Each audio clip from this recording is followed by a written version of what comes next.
She sold flowers for a living, and believed love was something that only bloomed for others. New York woke up cold that morning. Steam rose from the subway grates, people walked fast with coffee cups in hand, and the street vendors on Fulton Street were just starting to open their stands. Among them was Emma Hart, 24 years old, brown hair, cheeks a little pink from the wind. She wore a simple beige coat and thick gloves with the fingers cut off so she could work. Her stall was small, but it was beautiful. Metal buckets with water, roses, tulips, sunflowers, baby's breath. She always arranged them by color because she believed people bought with their eyes first. She wiped the wooden counter, straightened a little chalkboard that said, "For Mom," "For apologies," "For love." This was her world. Not a big store, not a fancy job, but it was hers. She checked her phone. A message from Hannah, her older sister. "Don't forget to come for dinner. I made pasta." "And bring flowers or my son will complain." Emma smiled. She worked here to help her sister. Hannah was a single mom, worked cleaning offices at night, and Emma tried to cover part of the rent. That's why she opened early and closed late. That's why she didn't hire anyone. That's why she didn't get sick. She was tying a ribbon around a bouquet when Mrs. Riley, an old lady with kind eyes, stopped in front of the stall like she did every Tuesday. "Morning, dear," the lady said. "Good morning, Mrs. Riley. Daisies again?" "You know me." Emma chose the best ones, wrapped them slowly in brown paper. "How's your granddaughter?" "Still dating that boy I don't like," the old woman said, rolling her eyes. Emma laughed. "Then you really need flowers." The lady paid, touched Emma's hand. "You have a good heart, dear. Stay safe here." "I will," Emma said, though she didn't really think of danger. She thought of bills and of Saturday rain ruining the flowers. Danger was for other people. Around 10 a.m., the street got busier. Delivery guys, office people, a couple arguing, a group of tourists. Normal New York movement. Then the street seemed to pause. A black SUV turned the corner slowly and stopped right in front of her stall. It wasn't like the other cars. This one was big, shiny, tinted windows, clean even in this weather, the kind of car that meant power. The fruit vendor beside her, Mr. Gomez, glanced and then quickly looked down. Two guys sitting on milk crates across the street stood up. Even the guy who sold fake watches disappeared. Emma lifted her eyes. The SUV door opened. A man got out. He was tall, broad shoulders, dark hair cut in a clean style, black coat, tailored, expensive, well-shined shoes that did not belong on that sidewalk. He didn't look around to see who was watching. He knew people were watching. He walked toward her stall with calm steps, hands in his pockets. Another man in a gray suit got out behind him, scanning the street, clearly security. Emma's heart sped up for no logical reason. He wasn't yelling. He wasn't threatening. But something about him said, "This man is used to being obeyed." He stopped in front of the flowers. For a moment he just looked at them. Really looked. Like he wasn't in a hurry. Emma swallowed and did what she always did. "Good morning," she said, voice soft. "Can I help you pick something?" He looked at her. His eyes were green, not bright, not fake. Deep green, intense, the kind of eyes that saw too much. His jaw was strong, his hair slightly messy from the wind, but everything in him said control. "Yes," he said, "you can."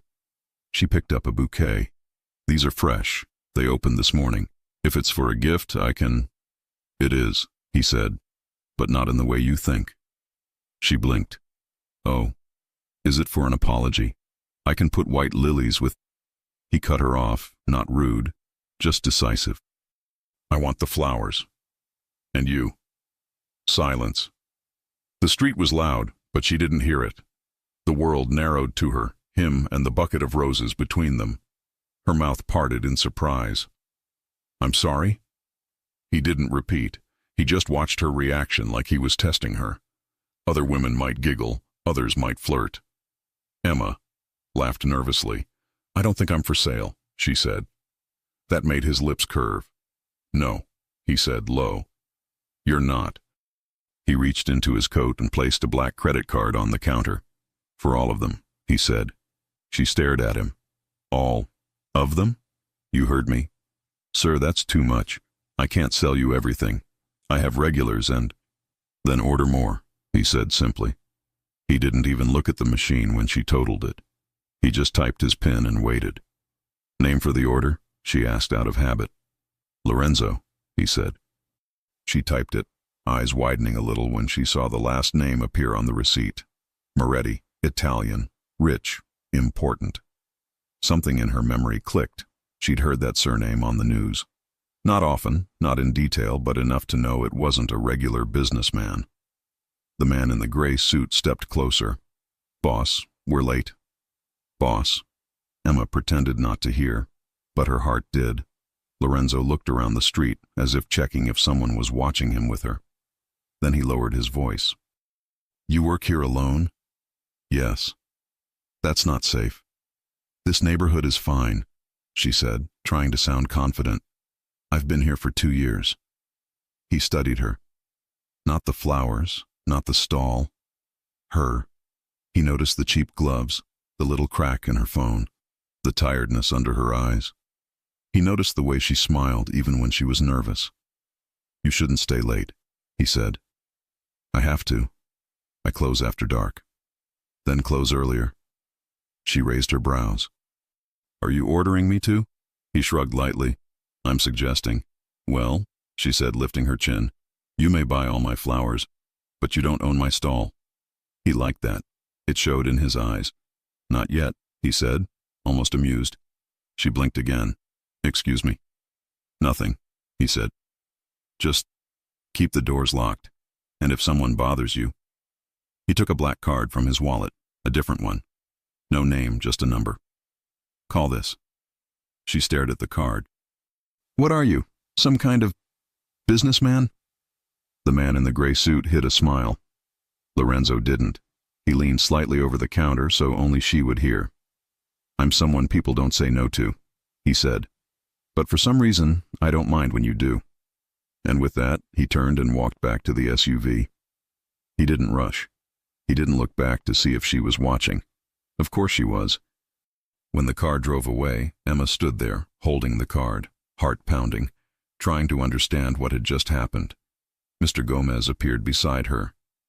You know who that is? He whispered. Emma shook her head. That's Moretti, he said, eyes wide. You don't mess with that family. They own half the docks. The docks? She repeated, confused. Yeah. Import, export, nightclubs, restaurants.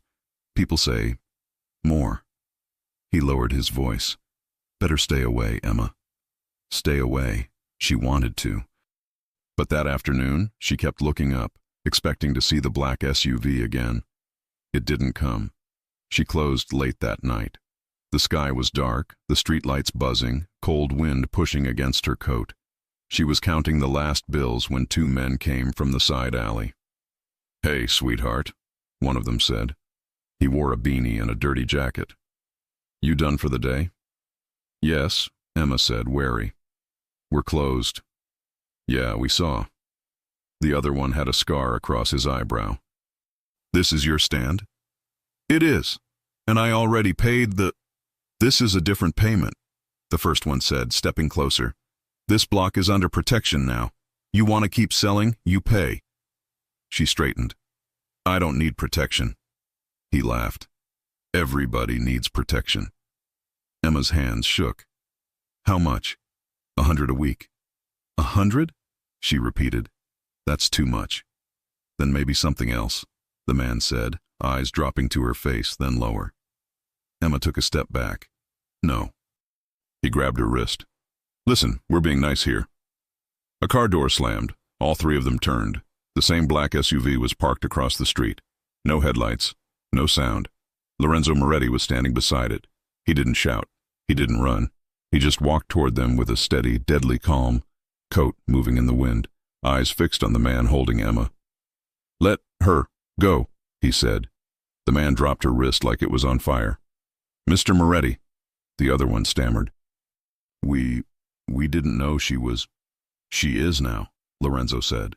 He didn't raise his voice. That made it worse. We're just collecting. Not here, Lorenzo said. Not from her. Not from anyone on this side of the street.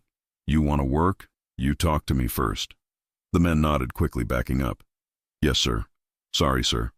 Go, he said. They ran. Emma stood there, breathing fast, hand on her chest. Lorenzo turned to her. His eyes softened immediately, like he had two versions of himself, and she got the gentle one. Did they hurt you? No, she said, voice shaking. You didn't have to do that. Yes, he said. I did. He glanced around. I told you this wasn't safe. Her eyes filled with tears, not because of the men, but because of the mix of fear and relief. Why do you care? She asked. You don't know me. He looked right at her.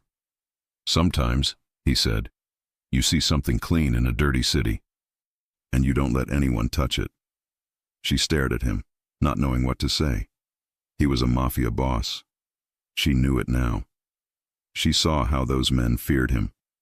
She saw how his own men stayed close, watching, but he was also the only person who had shown up when she needed it. You should go home, he said. I'll have someone watch the stall tonight. You don't have to. I want to. He walked her to the corner, keeping a respectful distance, hands in his pockets like always. Her steps were small, his were long, but he slowed down for her. Do you live far? He asked. Just over that bakery. He looked up, examined the building. Second floor? Third. He nodded. I'll have a car nearby for a few days. She stopped. Lorenzo, I can't pay you. He turned to her, expression unreadable. Then he leaned in just a little. I didn't ask for money, he said. I asked for your time. My time? A coffee, he said. Tomorrow, across the street, noon. She hesitated. I work. I know, he said. I'll buy all your flowers again if that's what it takes. She couldn't help it. She smiled. Good night, Emma, he said, stepping back. Lock your door. He walked away, got into the SUV, and drove off. Emma climbed the stairs to her apartment, still holding his black card. Her hands were still shaking, but not from fear anymore. From her window she looked down. A dark car was parked at the corner. And even though she knew she should stay far away from men like him, she pulled the curtain just a little and felt safe. For the first time since she opened that stall, she went to sleep with the door locked and with a mafia boss's voice echoing in her mind. I want the flowers, and you. The next day, the city looked the same. Gray sky, restless noise, rushing people. But for Emma Hart, nothing felt the same. She kept glancing at the corner of the street where the black SUV had been parked the night before. It wasn't there this morning, and that should have made her feel better. It didn't. Every sound made her turn her head. A car door, a voice, footsteps.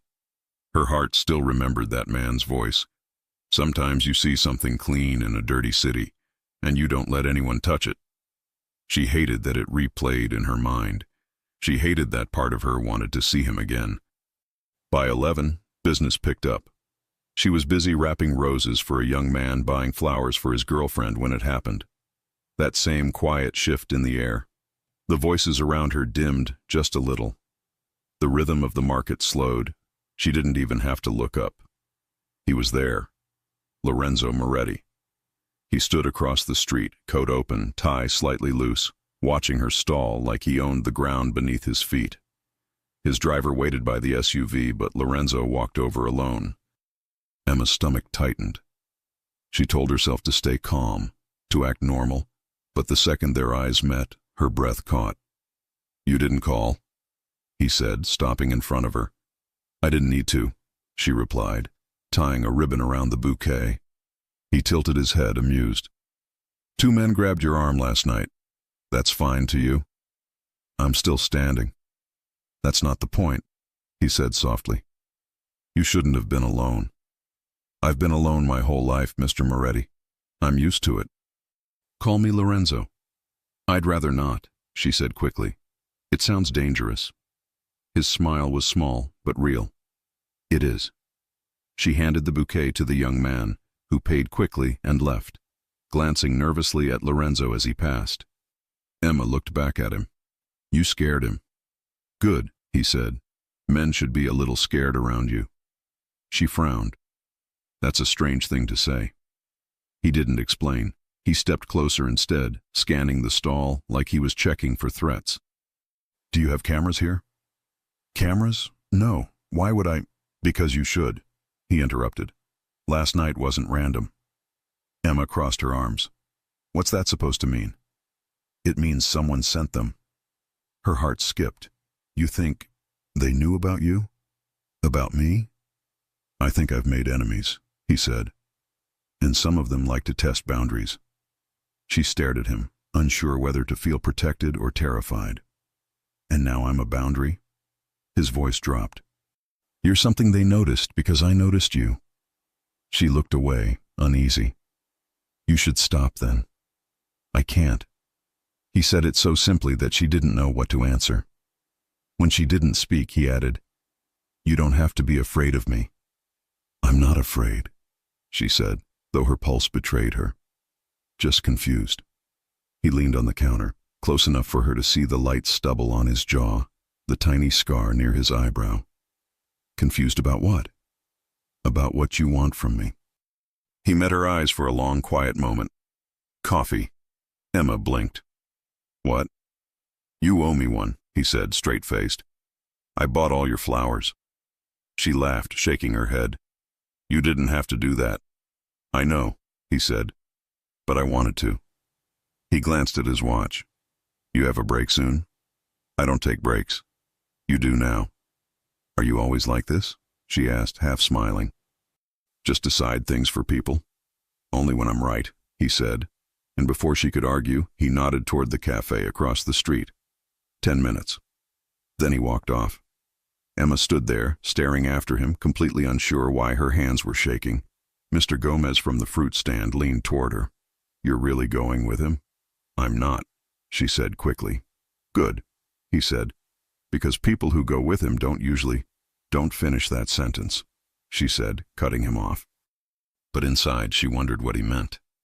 10 minutes later, she found herself walking toward the cafe anyway. Lorenzo sat by the window, back straight, hands folded, a small espresso cup untouched in front of him. He looked like a man from another world dropped into this one. And yet, when he saw her, he smiled. Not polite, not cold, real. "You came," he said. "Only because you're standing in front of my favorite coffee place," she said, sliding into the seat across from him. He motioned to the waiter. "Get her whatever she wants." "I can order for myself," she said.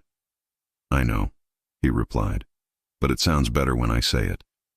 She rolled her eyes but smiled, and he noticed, really noticed, how her face softened when she did. For a while they talked, about small things, the market, her sister, how early she had to wake up to get flowers from the supplier. He listened, completely focused, like no one else in the cafe existed. Then he said, "You like what you do?" "I do," she said. "Flowers don't lie. If you take care of them, they live. If you ignore them, they die. Simple." "I envy that," he said quietly. She studied him. "You don't look like someone who envies anyone." He hesitated, then leaned back. "When you live my kind of life, nothing is simple." "Your kind of life," she repeated. "What does that mean?" Before he could answer, the door opened, and a man in plain clothes walked in. He flashed a badge at the waiter, looked around, then spotted them. "Emma Hart," the man said, walking over. "Detective Cole, NYPD." Lorenzo's jaw clenched, the calm fading from his eyes. Emma frowned. "Detective? What's going on?" Cole nodded politely to her, ignoring Lorenzo completely. "Just wanted to ask if you've seen this man." He pulled out a small photo. It was Lorenzo. Her stomach dropped. The detective continued. "Name's Lorenzo Moretti. He's a suspect in an ongoing investigation." "You might have seen him around." Emma tried to breathe evenly. "I don't think so." Cole smiled faintly. "Sure about that?" "Because witnesses saw him here last night, and again this morning." Lorenzo didn't move. His silence was louder than words. "I don't know anything," Emma said. Cole shrugged. "Then maybe stay that way, Ms. Hart. Men like him don't buy flowers. They buy silence." He turned to Lorenzo. "Enjoy your coffee, Mr. Moretti, while you can." When the detective walked out, Lorenzo exhaled slowly, as if reminding himself not to break something. Emma looked at him. "So it's true." "What's true?" "You're—" what he said. He met her eyes. "A criminal?" She hesitated. "Are you?" He looked down at his hands. "I do what I have to do." "That's not an answer. It's the only one I have." She stood up. "Then maybe I should go." He stood too, quietly blocking her way. "You can. But before you decide who I am, remember who pulled those men off you last night." She froze. "You think that erases everything else?"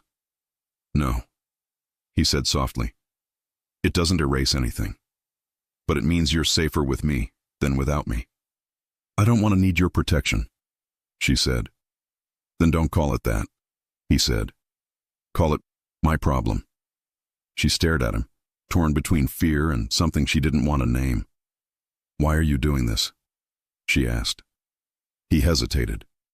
Then, almost too quietly, "Because I haven't thought about anyone in years, and now I can't stop." Her chest tightened. She didn't answer. Couldn't. He stepped aside, letting her pass, but as she walked by, his voice stopped her. "Emma," he said. She turned. "Tomorrow," he said. "Don't walk home alone." "Why not?" He gave her a look that sent a chill down her spine. "Because someone else might be watching now." That night she couldn't sleep. She kept replaying everything. The cafe, the detective, Lorenzo's words. She sat by the window, looking out at the dark street. And then she saw it. A black car parked by the curb, lights off, silent. Her heart raced, but she didn't move. She knew it was him. He wasn't threatening her. He was guarding her. She should have been angry. She should have called the police. But instead she whispered to herself, "You're impossible, Lorenzo Moretti." The next morning, when she arrived at the stall, a single red rose lay on the counter.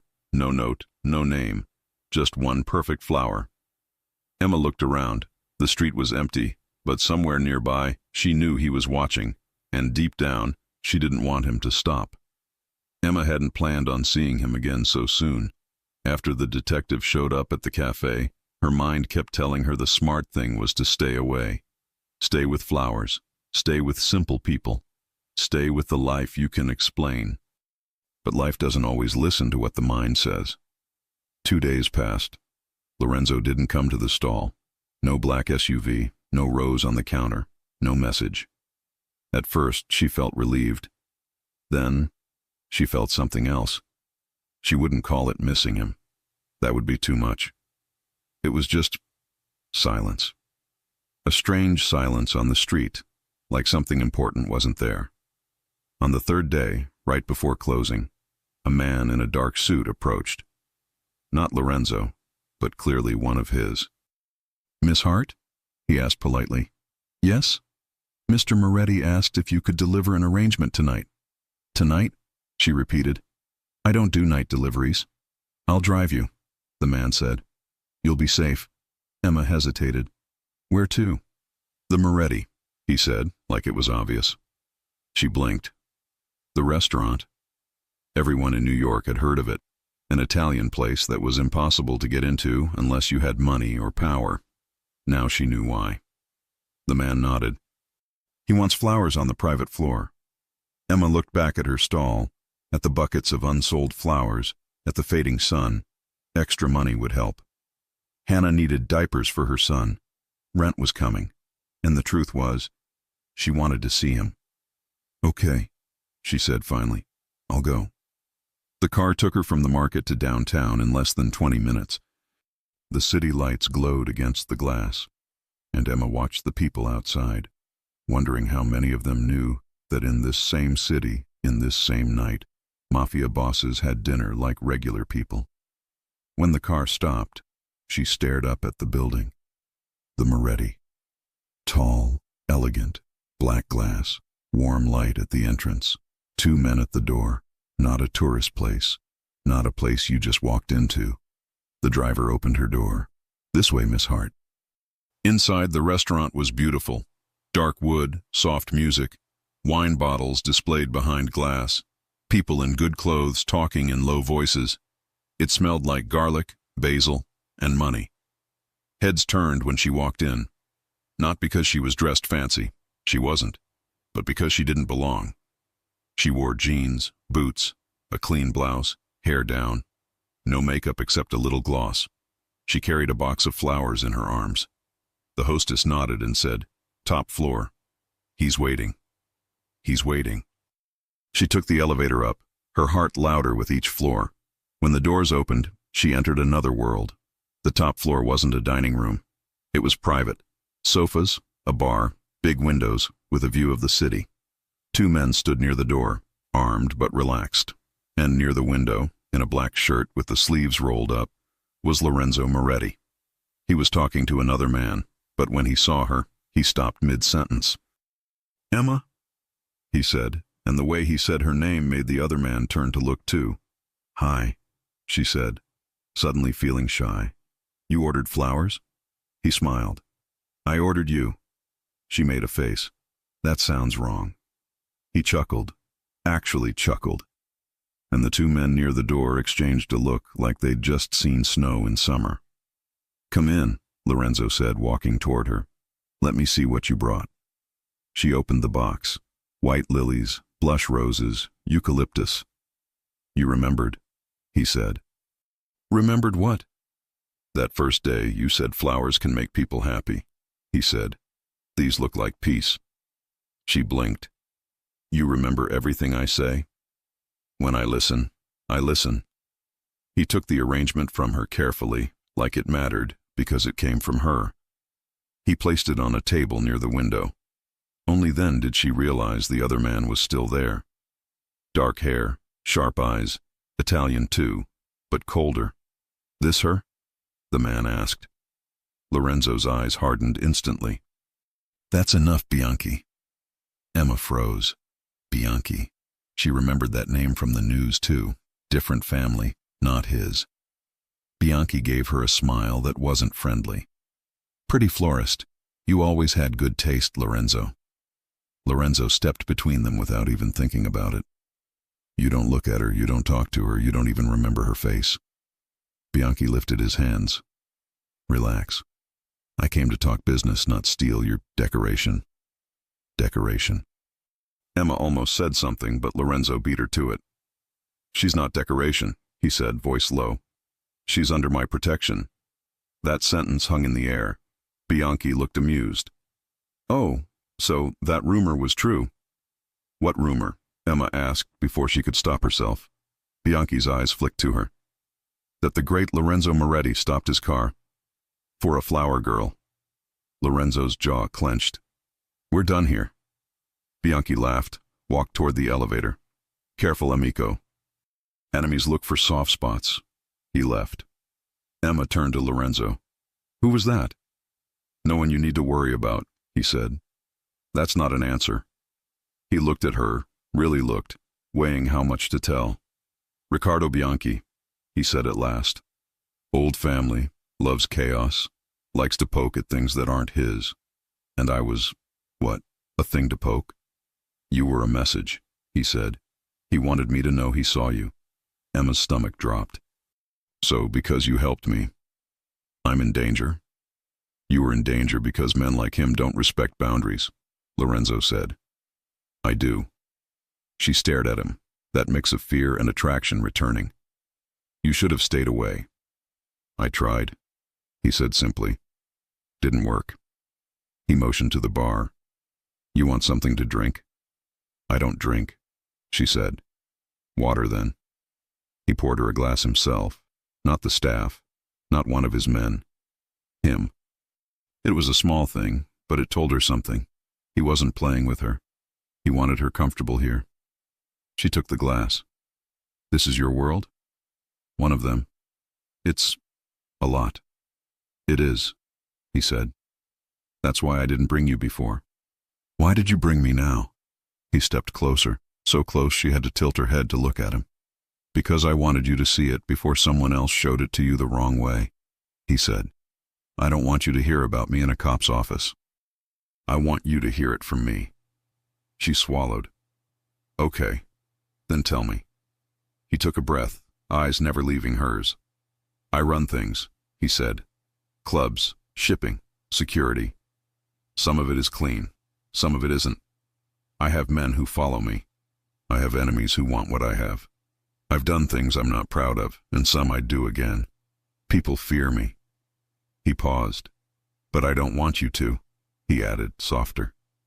Her heart squeezed. Why? She whispered. Because you looked at me on that street like I was just a man buying flowers, he said. No one does that. She let out a slow breath. Maybe because I didn't know who you were. He smiled faintly. And now that you do? She didn't answer right away. She went to the window instead, looking at the city lights. He let her. He didn't rush. After a moment, she said, I should stay away from you. Yes, but I don't want to. He closed his eyes for a second, like that admission did something to him. Then don't, he said. It's not that simple, Lorenzo, she said, turning back to him. There was a detective. There was that man just now. You have enemies. I sell flowers. We don't match. You make it sound like I'm trying to marry you, he said, teasing just enough to make her smile again. I only asked for your time. You asked for more than that, she said quietly. You asked for me. His eyes darkened. I did. Silence fell between them, not awkward, just heavy, full of something that hadn't been said yet. He walked over to her, slow, giving her every chance to step back. She didn't. He stopped in front of her, close enough for her to smell his cologne, see the veins on his forearms where his sleeves were rolled up. Emma, he said, her name almost a caress. I can protect you, but protection has a price. Her chest rose. What price? You let me, he said. You don't fight me every time I tell you not to walk alone. You call when something is wrong. You don't hide from me. That's control, she said. That's keeping you alive, he said. In my world, those two things look the same. She looked up at him, eyes shining. And what do I get? He leaned even closer, his voice dropping. You get me. Her heart pounded. She could feel the warmth of him, the tension, the restraint. He wasn't touching her, but every part of him wanted to. Her gaze dropped to his mouth. His eyes followed hers. For a moment, the city outside didn't exist. It was just a mafia boss and a florist in a private room, both pretending they could stay away. He lifted his hand slowly, giving her time to stop him. She didn't.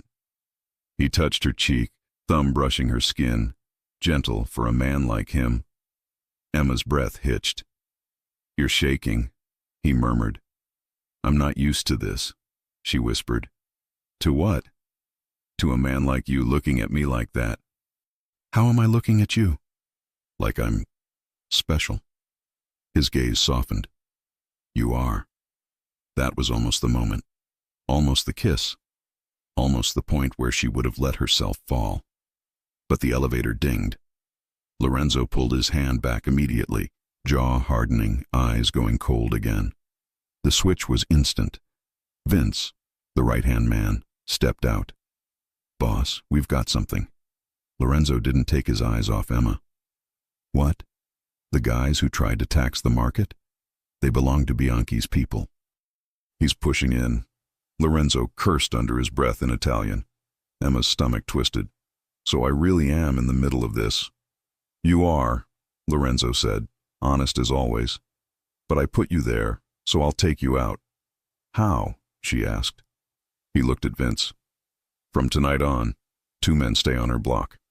No one approaches the stall. No one follows her sister. Anyone tries, we shut it down. Yes, boss. Emma opened her mouth to protest, but Lorenzo spoke first. This is the line, Emma, he said. The one you didn't want to cross. I know, she said quietly. But you crossed it, he said, the second you let me walk you home. She looked at him, heart aching with something that wasn't just fear. "And now?" she asked. "Now," he said, eyes burning into hers. "You stay close to me, or they'll use you to get to me." He stepped back, putting the distance she needed, but didn't want. "Go home," he said. "My driver will take you." She hesitated. "And you?" "I have to deal with Bianchi." "Is it dangerous?" "In my life," he said, "everything is dangerous." She bit her lip. "Don't get hurt." For a second, the boss was gone, and it was just a man looking at a woman who cared. "I won't," he said. "I have a florist to buy flowers from." She smiled despite the fear. As she stepped into the elevator, he called her name one last time. "Emma." She turned. He looked straight at her. "You're mine now." The doors closed on her shocked, breathless face, and on him, standing there with his jaw set, ready to start a war over a girl who only wanted to sell flowers. Emma woke up the next morning thinking maybe she had dreamed everything. The private floor, the view of the city, Riccardo Bianchi looking at her like she was a target, and Lorenzo saying, "You're mine now." But when she pulled the curtain and looked down at the street, the dream turned real. There was a car parked near the corner. Not the same SUV, a different one. Dark, windows up, two men inside, watching. Not the kind of men who were lost, the kind of men who were there for a reason. Lorenzo's men. She sighed and let the curtain fall. So this was it. Once a Mafia boss said you were under his protection. You were under his protection. She got ready for work anyway. Jeans, sweater, coat, hair in a ponytail. She grabbed her phone and sent a message to her sister. "Emma, I'll pass there tonight." "Want me to bring flowers?" Hannah, "Flowers no, groceries yes." Emma, "Okay." Life went on, or at least she tried to make it. At the stall, the vendors noticed right away. "Whoa," Mr. Gomez whispered, eyes wide. "You see that?" "What?" Emma asked, playing dumb. He nodded toward the street. "Two guys been sitting there since 7. Suit, earpiece, no coffee. That's mob, Emma." "Don't say that out loud," she hissed. "You in trouble?" She hesitated. "Protected." He raised his brows. "That's the same thing." She didn't answer. Around 9, one of the men from the car got out. He wasn't intimidating in the loud way. He was calm, serious, professional. "Miss Hart," he said. "Vince sent me. We'll be close." "Close how?" she asked. "Close," he repeated. "You can work. We'll do the rest." She nodded, even though inside her stomach twisted. This wasn't her world. She sold flowers. She wasn't supposed to have guards. But Riccardo Bianchi had looked at her. And Bianchi was the kind of man who did things just to make a point. She got customers. She smiled. She wrapped bouquets. But every time a stranger got too close, one of Lorenzo's men looked up. It was subtle, but it was there, the invisible circle around her. At lunchtime, she saw a familiar figure crossing the street. Her sister, Hannah. Blonde hair in a messy bun, big coat, pushing a stroller with her little boy, Mason, inside. Emma's eyes widened. "Hannah, what are you doing here?" "Hi to you too," Hannah said, laughing. "I was nearby. Thought I'd say hi." "You can't just show up." "Wow," Hannah said, looking around. "Since when is the flower stand VIP?" She noticed the men. "Who are they?" Emma lowered her voice. "I'll explain later. Just don't talk to anyone." Hannah's eyes narrowed. "Is this about that guy?" "What guy?" "The one you described like this. Tall, expensive, scary, hot," Hannah said without shame. "That guy?" Emma blushed. "I never said hot." "You didn't have to," Hannah said. "I know your tone." Before Emma could argue, one of Lorenzo's men approached, respectful but alert. "Is this your sister?" he asked. "Yes," Emma said. "She's fine." The man nodded. "We just needed to confirm. The boss said family too." Emma's heart squeezed. He'd remembered. He'd included Hannah without her asking. Hannah raised a brow. "Boss?" Emma exhaled. "Okay, fine. I'll explain. But not here." She closed the stall a bit earlier than usual, which she hated, but Lorenzo had said she shouldn't stay out late, and now she had 2 other lives to think about. They went to Hannah's apartment, a smaller, older building, a few blocks away. While Hannah warmed up leftovers for Mason, Emma told her everything. Well, almost everything. She told her about the men trying to extort her, about Lorenzo showing up, about the detective warning her, about the rival who saw her, about the guards. Hannah listened quietly, which was rare. "So, let me get this straight," Hannah said finally. "You met a Mafia boss because he bought flowers, and now you have bodyguards." "Yes." "And he's into you?" Emma looked down. "Yes." Hannah stared at her for a long moment. "And you're into him?" Emma covered her face. "I don't even know him, hon." "You know enough," Hannah said. "You know he shows up. You know he protects. You know he's dangerous. That's how they get you." "He's not playing," Emma said suddenly. "That's what scares me. He's serious, like long-term serious, like he already decided." Hannah leaned on the counter. "Then be smart. If you're gonna like a dangerous man, make sure the danger is useful." "That's not funny." "I'm not joking," Hannah said. "Emma, men like that don't give second chances. If he's protecting you, let him. But make sure he protects me and Mason too." "He already said that," Emma murmured. Hannah's eyes softened. "Then maybe he's not the worst kind." They were still talking when Hannah's phone buzzed. She checked it and frowned. "What?" Emma asked. "There's a black car outside," Hannah said. "I thought it was yours, but the plate is different." Emma's stomach dropped. She went to the window. There was indeed another car. Not Lorenzo's, not the one with his men. This one had 2 men in it, different faces. One of them was on the phone, looking up at the building. Emma's heart raced. "That's not them." Hannah grabbed her son. "Emma." Emma pulled out Lorenzo's black card with the number. She called. He picked up on the second ring. "Emma." She didn't realize how much she wanted to hear his voice until right then. "There's a car outside my sister's building. Not yours." His tone changed instantly. "Describe it." She did. He swore in Italian. "Listen to me," he said. "You are not to leave that apartment. My men are 2 blocks away. They'll be there in 1 minute." "What if they come up?" Emma whispered. "They won't," he said, "because I'll make sure they don't." "Lorenzo." "Emma," he said, voice low but firm. "This is why I told you to stay close." The line went dead. Emma turned to Hannah. "We have to stay inside." Hannah nodded, eyes wide, holding Mason close. "Who are they?" "Probably the other guy," Emma said. "The one from the restaurant." "Ricardo?" Emma stared. "You remember his name?" "I Googled Moretti, New York after your message, Emma." "I'm not stupid," Hannah said. "This is serious." They waited. Less than a minute later, there was movement on the street. 2 of Lorenzo's men came from the corner, walking fast. They didn't wave, didn't shout. They just approached the other car. From upstairs, Emma couldn't hear what was said, but she saw the body language.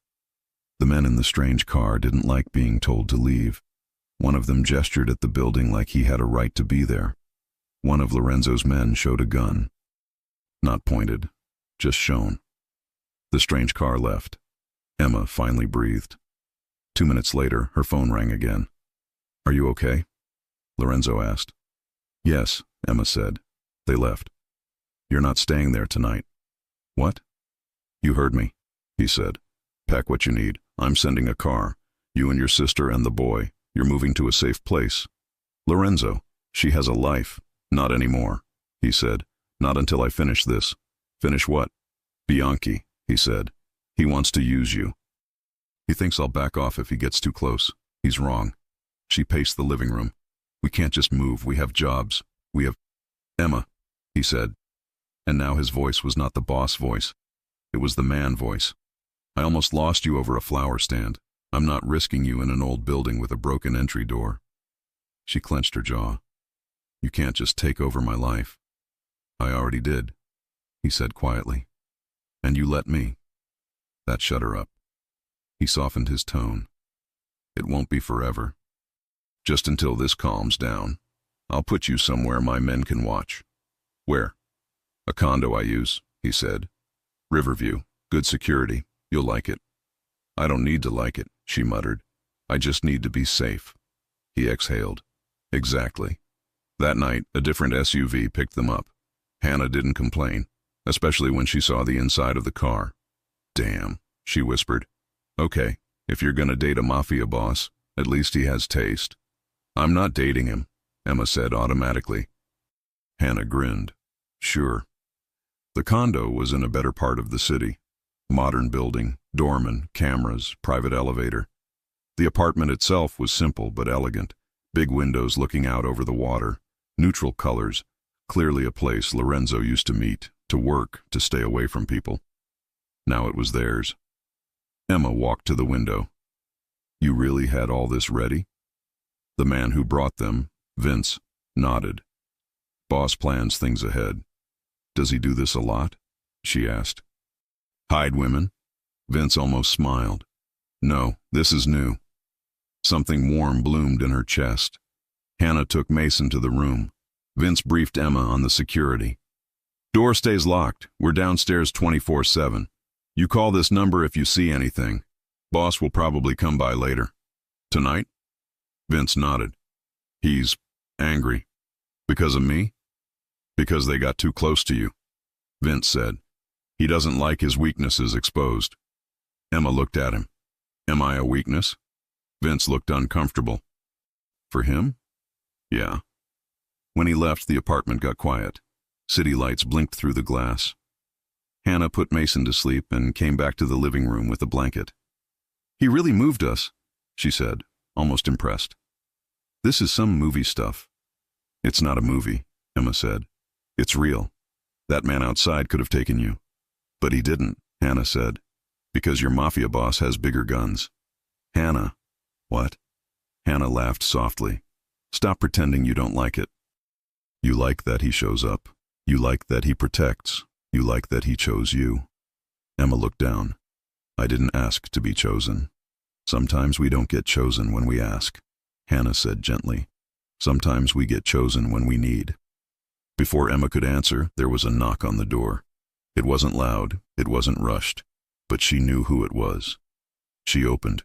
Lorenzo stood there, coat still on, hair slightly messy from the wind, eyes sharp, angry, worried, all at once. The second he saw her, some of the tension in his shoulders dropped. You're here, he said. I'm here.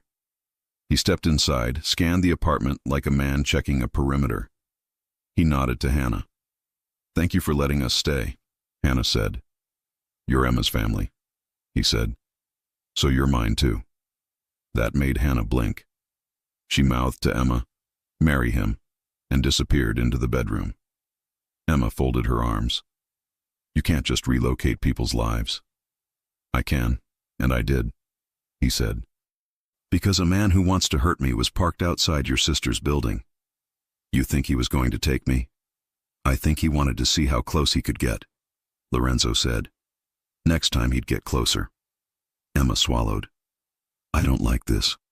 Neither do I, he said. I like you in your flower stall. I like you laughing with old ladies. I like you without guards. But that's not where we are anymore. She stared at him. Because of you. Yes, he said, not denying it. Because of me. She walked toward the window, hugging herself. So this is the price. He frowned. What price? Protection, she said. You said it had a price. The price is losing my freedom. He was quiet for a moment. Then he walked to her, slow, careful. He stood behind her, not touching her yet. Listen to me, he said, voice low near her ear.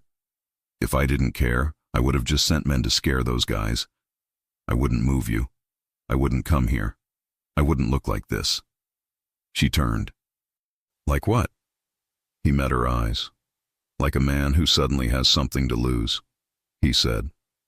That hit her harder than anything else. She searched his face. Why me? Because you were soft when everything else in my life was hard, he said. Because you smiled at me like I wasn't a monster. Because you sell life in a city full of people selling pain. Her throat worked. I don't want to be a target. Then stay where I put you, he said. Let me end this. And how will you end it? His eyes went cold for a second. I'll talk to him. Talk, she repeated, skeptical. In my language, he said. She didn't push. She didn't want details. She just wanted to know if he'd come back. Will you be okay? He actually smiled just a little. You're in a secure building guarded by my men, and you're asking if I'll be okay? Yes, she said. Because if you're not, then all of this was for nothing. He looked at her like that answer pleased him more than anything. He lifted his hand, and this time he didn't stop himself. He touched her face, thumb brushing her cheekbone, fingers sliding to the back of her neck. She leaned into it without thinking. I'm going to end this, he said. After that, I want you back in your stall.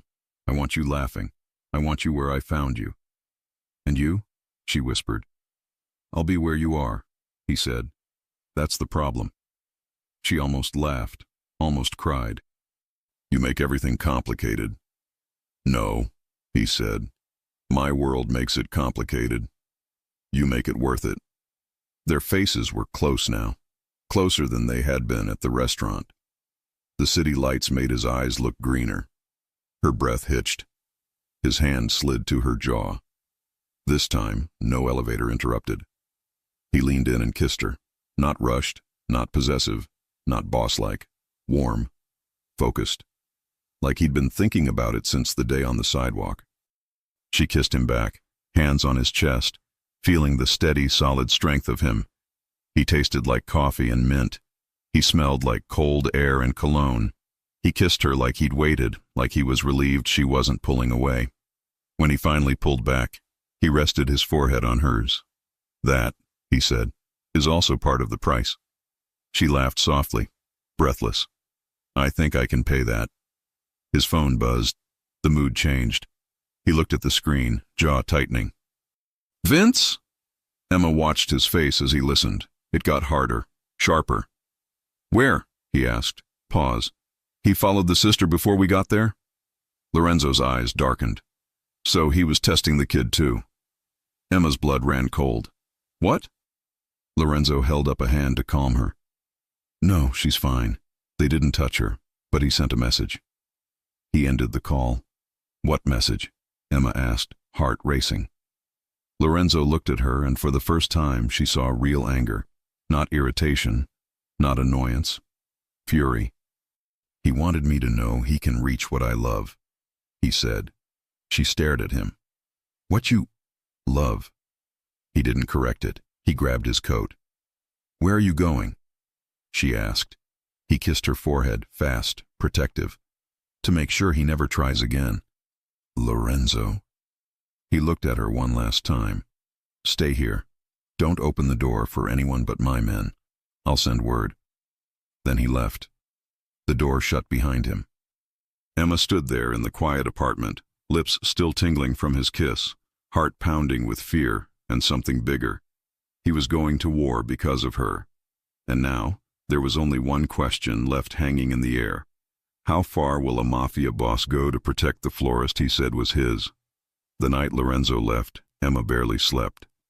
She sat on the couch, hugging a blanket, staring at the city lights outside the window. Every sound from the street made her flinch. Every minute that passed without a message made her stomach twist tighter.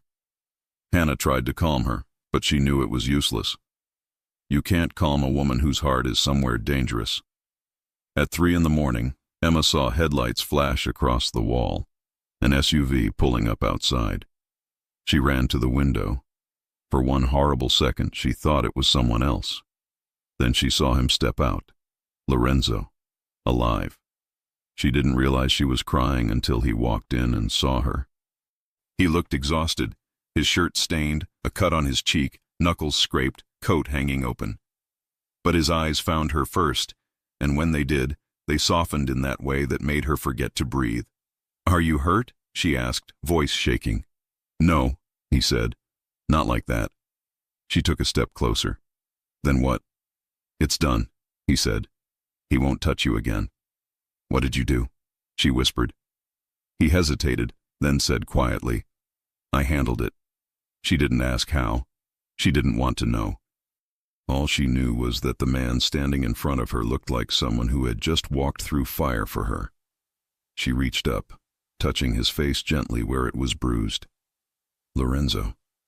He caught her hand, kissed it, closed his eyes. I told you I'd end it. You did, she said softly. But you look like you lost something. I did, he said. Time. She frowned. What does that mean? It means I thought I had more of it with you. Before she could answer, his phone buzzed again. He checked the screen, jaw tightening. Business? She asked. Always, he said. But tonight, I'm not answering. He put the phone on the counter, turned it off, and looked at her like he was making a decision. Emma, come here. She hesitated. Why? Because I'm tired of talking through doors, he said. She crossed the room slowly. When she reached him, he didn't touch her right away. He just looked, memorizing her face like a man who didn't trust the world to let him see it again. Then his hands came up, holding her waist, pulling her closer. The kiss this time wasn't soft. It was desperate, raw, full of everything they hadn't said. Her hands slid to his shoulders. His heart pounded against hers, and for a moment there was no Mafia, no danger, no city, just the man who had chosen her and the woman who couldn't let him go. When he finally pulled away, their foreheads rested together. I shouldn't have let it get this far, he murmured. It's already too far, she said. He smiled against her hair. Yeah. They fell asleep like that, clothes still on, exhaustion winning. When she woke up, the sunlight made everything look softer, almost normal. Lorenzo was still asleep on the couch beside her, one arm draped across her waist. She studied his face. Without the hard expression, he looked younger, almost peaceful. She thought of the life he could have had if he hadn't been born into power. And for the first time she realized she wanted to save him from it, the way he'd tried to save her. He stirred and opened his eyes. You're staring. You talk in your sleep, she said. He smiled faintly. Did I say anything interesting? You said my name. He reached up, brushed a strand of hair from her face. Then I was dreaming something good. Later that morning, while he took a call in the other room, Emma wandered near the kitchen. She wasn't snooping. At least, she told herself she wasn't. But something caught her eye on the table. A folder, thick, unlabeled, half open. She hesitated, then curiosity won. Inside were pages, printed, her name at the top of one, her address, her sister's, old bills, photos of her stall, even one of her walking Mason home from school. Her throat tightened. She flipped through more pages, background check forms, bank statements. The first time she'd met him, he already knew all of this. The world seemed to tilt under her feet. She stepped back, trying to breathe. The noise from the other room, his low voice on the phone, grew distant, muffled by the ringing in her ears. He walked in just as she was still holding the folder. Lorenzo froze. Emma, he said slowly, put that down. Her hands trembled. What is this? Information, he said carefully. For your safety. My safety? She said, her voice rising. You knew where I lived before you even asked my name. I had to, he said. No, you wanted to. You wanted control. That's not... You tracked my sister, she said, eyes filling. Her building, her job. There are pictures of her son, Lorenzo. He stepped closer, voice low but firm. Because they could have used them to reach you. You don't get to decide what's mine, who's mine, or how close they can get, she cried. You don't own me. He closed his eyes, fighting to keep calm. That's not what this is. Then what is it? She asked, shaking. Tell me what this is, because right now, it feels like I fell in love with someone who never gave me a choice. That word, love, hung between them, heavy and real. Lorenzo opened his eyes. Emma, I didn't do this to trap you. I did it to protect you. By lying, I never lied. You hid the truth. He exhaled. Yes, because I knew the second you saw what I was capable of, you'd run. And you were right, she said softly. I should have. Her voice broke. He reached for her hand, but she stepped back. Don't, she whispered.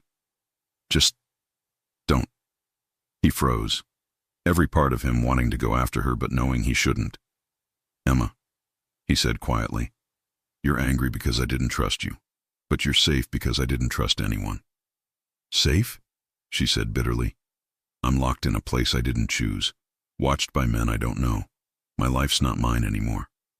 He took a breath, trying again. You're alive. That's not the same thing.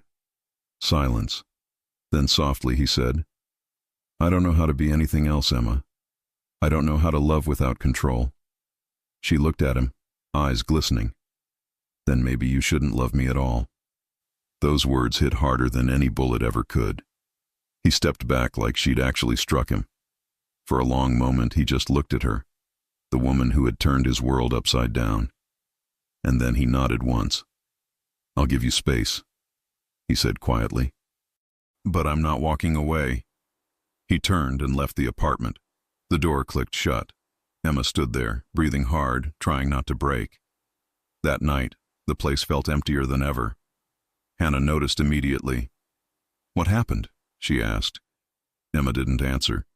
She just sat on the couch, staring at the window. He did something, Hannah guessed. Tell me. Emma told her everything, the folder, the surveillance, the control, the argument. Hannah listened, then said, He's not wrong, Em. Emma turned to her, shocked. What? He shouldn't have done it behind your back, but he's right about one thing. You're alive because he's 3 steps ahead of everyone. That's how he survives. Emma shook her head. That's not love. Maybe not for you, Hannah said, but maybe for him it is. Hours later, Emma sat alone again. She didn't expect him to come back. She told herself she didn't want him to. But when the door clicked open quietly around midnight, she looked up anyway. He stood there, eyes tired, coat damp from rain. He didn't speak right away. He just took off his gloves and set them down slowly. I can't sleep knowing you're angry with me, he said. I'm not angry, she said quietly. I'm hurt. He nodded. I deserve that. Why did you come back? To tell you something before it's too late. She waited. When my father was alive, he said, he used to say that trust was weakness, that love made men soft. He died in a warehouse because he trusted someone who smiled at him. Emma's chest tightened. I grew up believing he was right, Lorenzo continued. That control was safety. That distance kept you alive. And then you came along and I realized maybe he was wrong. She stared at him, tears forming again. He stepped closer, slowly. I didn't check your background to own you, Emma. I did it because I was already falling for you the second I saw you, and I knew what kind of world I lived in. I needed to know how to keep you alive in it. Her eyes softened. Then why didn't you tell me?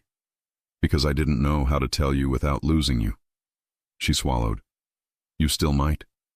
He gave a small, broken smile. Maybe. But at least you'll know the truth now. He reached into his pocket and pulled out a small envelope. Here. She hesitated. What is it? Your stall, he said. Paid for 6 months ahead. The rent, the license, all of it. It's yours. No one can touch it. She stared at him. You didn't have to do that. I wanted to, he said. You told me once you just wanted to open a real shop one day. I found one. It's small, but it's yours when you're ready. Her breath caught. You really listened. I always listened, he said. She looked down at the envelope, then up at him. You scare me, Lorenzo. I scare everyone, he said. No, she whispered. Not like that. You scare me because you make me want to believe you. He stepped closer again. Then believe me. She searched his eyes for a long moment. Then finally she whispered, I do. He reached out, brushing away a tear from her cheek. That's all I needed to hear. For a while, neither of them moved. The rain outside hit the windows, soft and steady, like the sound of a heartbeat. Lorenzo finally said, "I'll fix this. All of it. And when it's over, I want you to come back to that stall. To your flowers. To your peace." "And you?" she asked. He smiled faintly. "I don't get peace. Men like me don't." "That's not true," she said. "You just never had anyone to give it to you." He looked at her, then like he wanted to believe that could be true. But somewhere deep down, they both knew. Peace was never free in his world. That night, when he left again, he didn't look back. Emma watched him go, her heart breaking for the man who wanted to love her, but didn't know how to be gentle with the world. She whispered to the empty room, "Come back to me." Outside, in the rain, Lorenzo got into his car and told Vince, "It's time." "Time for what?" Vince asked. "To make sure no one ever uses her name again," Lorenzo said. His reflection in the glass showed a man ready to end a war. And while Emma tried to sleep, the city around them braced for what came next. Because Lorenzo Moretti was done defending.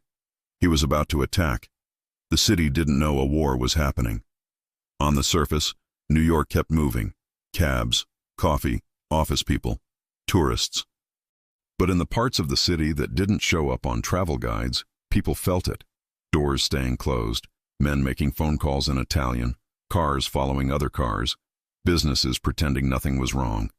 Emma didn't see any of it. Lorenzo had made sure of that. For 2 days she stayed in the condo with Hannah and little Mason. Lorenzo texted, short messages, nothing incriminating. "I'm fine. Stay inside. Almost done. Almost done." She held on to those words. At night she would stand by the window, looking out at the water, wondering where he was, wondering if he was safe, wondering if she would get a knock on the door at 2 a.m. saying he wasn't coming back. She didn't want to think like that, but loving a man like him meant thinking like that. On the third night around 9, Vince came upstairs. "Boss will be here soon," he said. Emma's heart leapt. "He's okay?" Vince nodded. "Better than the others." It wasn't a joke, it was a fact. Emma sat on the couch, trying to look calm. Hannah stayed in the bedroom, giving them space. The apartment was quiet. Then she heard footsteps in the hallway. The door opened. Lorenzo walked in. He was alive. She stood up so fast the blanket fell from her lap. He looked tired. There was a bruise high on his cheekbone, a cut on his lower lip. His knuckles were bandaged. He had changed clothes, but the way he moved told her he'd been in something heavy. But his eyes, those green eyes, were on her. Only her. "It's done," he said. She ran to him. He opened his arms and she went right into them. No hesitation, no shame. He held her tight, hand at the back of her head like he'd been waiting to do that since he left. She breathed him in. Rain, Cologne, city, Lorenzo. "You came back," she whispered into his chest. "I told you I would," he said. She pulled back just enough to look at him. "What happened?" He didn't lie. "Bianchi made a move. I made a bigger one. He won't bother you again." "Is he gone?" Lorenzo said simply. "And his people know who runs this city." She swallowed. "Did the police—" "Cole was there," he said, a hint of a smile playing at his mouth. "He saw who was attacking who. I think he realized I was cleaning up his mess. So we're safe?" "For now," he said. "As safe as you can be with me." She cupped his face gently. "I don't care about safe. I care about you coming home." He looked at her like that was the one thing he hadn't expected, that someone would say, "Come home" to him. "I like when you call this home," he said. "Then don't make me say goodbye again," she said. "I can't promise that," he said honestly. "My life will always pull me out that door. But I can promise I will always come back to you." She nodded, eyes wet. He wiped her tears with his thumb. "No more crying. I didn't fight half the city to see you cry." She laughed through the tears. "You're impossible. You chose me," he said. "Did I?" she teased. "Because sometimes it felt like you chose for me." He smirked. "I did, and I'd do it again." The next morning, for the first time in days, Lorenzo said, Get dressed. I want to show you something. Emma blinked. Now? Now. He drove her himself. No driver, no convoy, no extra cars. Just him and her in a black car, like a normal couple. He even wore a simple dark sweater instead of a suit. But even like that, he still looked like a man people didn't say no to. They drove to a quieter part of the city, where the streets had more brownstones and less noise. The car stopped in front of a small commercial space on a corner. Big glass front, clean sidewalk, sunlight spilling through. There was a paper taped to the door that said leased. Emma stared. Lorenzo. He got out, walked around, opened the door for her. Go see. She stepped out slowly, like she was afraid it would disappear. The inside was empty. White walls, wood floor, a little counter, a back room that could be a stockroom. It smelled new. It looked like potential. She turned to him, eyes wide. You didn't. I did, he said. You bought this? Yes. For me? For us, he corrected gently. You'll run it. I'll make sure no one ever taxes you again. No one touches your door. No one stands outside. No one even parks wrong in front of it. This is yours. Her hand flew to her mouth. Lorenzo, this is my dream. I know, he said. You told me. I listened. She walked around the empty space, running her hand along the counter, looking at the window. I could put peonies here, and a fridge there, and a stand outside in the spring. He watched her, and his eyes were soft in a way they never were with anyone else. This is how I know you really fell for me, she said, laughing through the emotion. You did something normal. Careful, he said. I can still fill the back with men and guns. Please don't, she said. Let me have this one piece of the world that doesn't know your name. He nodded, serious now. This place will be clean. On paper, it won't even be tied to me. Detective Cole can stare at it all day. He won't find me.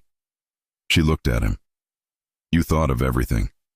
I had to, he said, because you're going to work here alone sometimes. And I don't want to spend the rest of my life sending men to chase away idiots. The rest of your life, she repeated, smiling. That's a big promise for a Mafia boss. He stepped closer, hands sliding to her waist. I don't make promises I won't keep. She placed her hands on his chest. Then say it. He knew what she wanted, but he wanted to say it his way. He looked around the empty shop. The future she didn't think she'd get because she fell in love with him. And then he looked back at her. And softer than the first day, without the arrogance, without the shock value, he said, I want the flowers, and you. This time she didn't laugh nervously. She didn't look away. She said, then you can have both. He kissed her in the empty shop, sunlight around them, the city outside moving on, not knowing a Mafia boss was choosing a florist over a war. They opened the shop a month later. It wasn't a big party. That would attract attention. It was just her, Hannah, Mason running around with a tulip, and Lorenzo standing in the back in a dark coat, looking like a bodyguard who'd gotten lost in a flower store. An old lady walked in and said, These are beautiful. Thank you, Emma said, glowing. She's the best florist in the city, Lorenzo said from the back. The old lady looked at him. Husband? Emma blushed. Friend? Lorenzo's eyes gleamed. For now. Emma shot him a look that said, don't start, but the truth was, she liked the sound of that. She liked the idea of being his for real, not just under protection. That night when they closed the shop, he stayed to help her, rolling down the metal gate, turning off the lights. You know, she said, for a man who said he couldn't give me a normal life, you got pretty close. He leaned on the counter, watching her tidy up. I said I couldn't give you a quiet life. I never said I couldn't give you a happy one. She looked at him. Are we happy, Lorenzo? He didn't even pause. I am. She smiled. I am too. He straightened, walked to her slowly. Then we protect this. We? She teased. Not just your men? He shook his head. No, we. She liked that answer. He kissed her again. Slower this time, no rush, no fear of someone interrupting. His hands were warm on her back, hers slid up his shoulders.